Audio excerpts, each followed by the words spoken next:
Hi, it's Chris Barrow here in the Barrow Bunker, and first of all, can I wish you a very, very happy new year, and I really do hope that 2021 brings to you that which you wish for. And it brings me to a point, and that is something that as I return to work in this new year of ours, I've realised is something that is a very interesting planning paradox. So let me describe to you that planning paradox. The paradox is that at this time of year,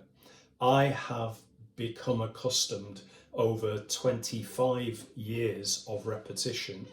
to taking the time out to first of all reflect back on the lessons learned from the previous year, and to then look forward and to say, okay, what are my targets going to be for the coming calendar year, and also what are the goals that I'm going to set myself in the first 3 months of the year in order to then make progress towards those annual targets. And actually it's a process that I have repeated during the Christmas and New Year break, and using my full focus planner, I did take some time out over the break to establish some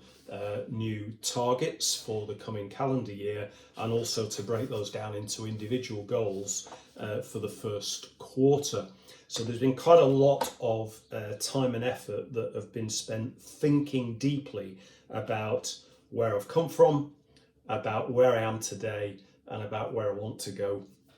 in the next 12 months. The paradox, however, is that we're doing that in an environment where, in actual fact, our actions can be controlled by external forces to a greater extent than perhaps ever before in our adult lifetimes. And you know, obviously, that what I'm talking about is the coronavirus pandemic and the effect that that is having on us, not just from a health perspective, but also in terms of the very structure of the way in which we run our businesses and the way in which we conduct our lives. So the planning paradox is,